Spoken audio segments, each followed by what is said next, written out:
Ito po yung sa fingerprint pattern. Plain arc, ridges enter from one side of the finger and flow out the other, forming a wave-like pattern. Ito po yung itsura niya.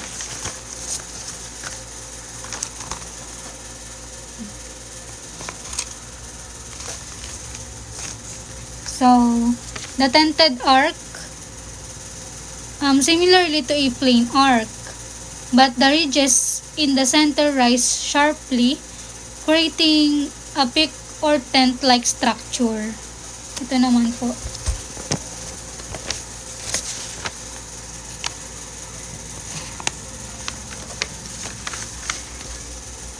And the radial loop. Radial loop, ridges enter and exit on the same side of the finger, curving around the central point towards the thumb. Ito naman po example. The ulnar loop. Ulnar loop, ridges enter and exit on the same side of the finger, curving around a central point towards the little finger. Ito na yung example. The plain whorl. Plain whorl, circular or spiral pattern of ridges. Imagine a bullseye or a fingerprint with two deltas. Central loop whorl, a combination of a loop and a whorl. It has a loop pattern inside the whorl pattern. Double loop whorl, two separate loop patterns intertwined within a single fingerprint. Accidental whorl, a complex pattern that doesn't fit neatly into any of the other categories. It's a combination of different patterns, often including loops and whorls. Fingerprint classification, there are 5 divisions: primary division, secondary division, subsecondary division, final division, and key division.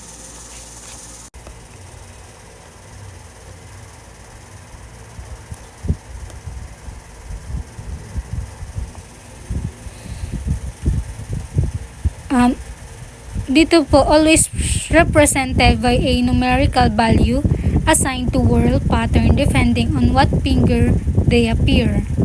Arch and loop are non-numerical pattern. Ito po yung example.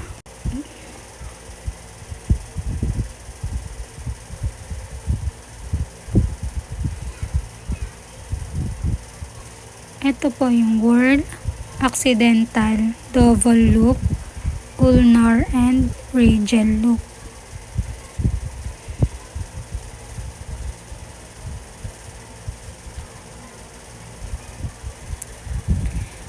Ang value po nito ay 16, 88, 44, and 2211.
kasunod po ay subsecondary division.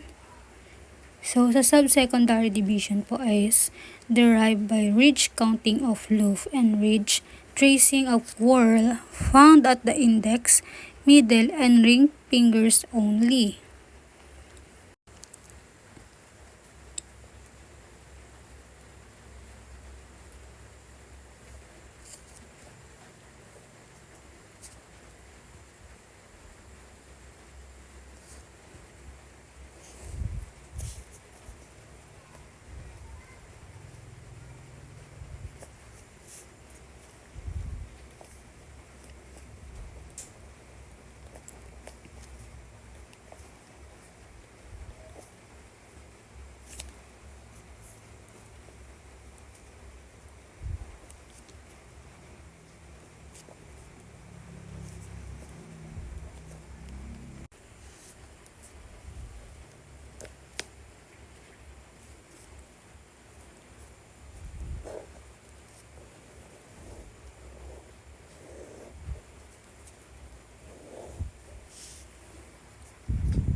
Thumb, index, middle, ring, and little finger.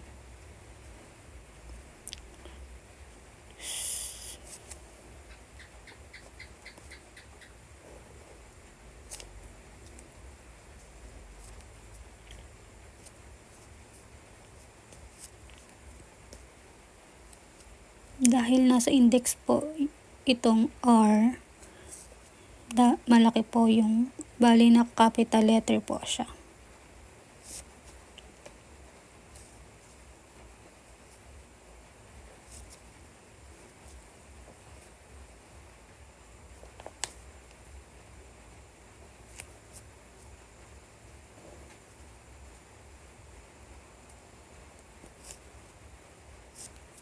Katulad din po nitong W, malaking letter po.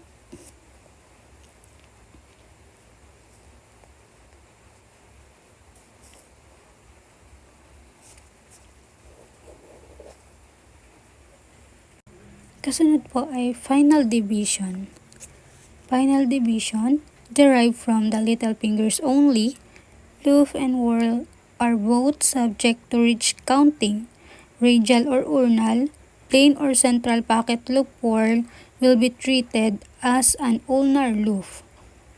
Double loop whorl get the ridge count of the top loop. Accidental whorl get the least ridge count. Sa final division, kapag arch ang nakalagay, ang ilalagay dito is dash lang. Ito example ng final division. Sa final division po is itong little finger lang po ang titingnan natin. Halimbawa, radial and ulnar. And ang value nito ay 10 and 8. So, ang sagot dito is 10/8. Bali ko kopyahin lang po yung value nitong dalawa. Pero kumbaga po arch po ito, kahit po ito may value, dapat po is nakadash lang siya. Key division, derived by getting the ridge count of the first one loop except the little fingers. In the absence of the loop, the first whorl will be ridge counted for the purpose. So, ito example ng key division. Ang sabi dito is little finger ay hindi daw po kasama. Ito yung little finger. So, X na po natin to. Para po makuha yung sagot, ang pinakaunang may value po ay yun na po yung ika-copy natin. So, ang ulnar po is may value ng 5. So, copy po natin to ng 5. Kahit po dito, kumbaga is may value to ng 10. Dahil right side, right and left, basta mauna po itong right, ito na po yung kakopy natin. 10.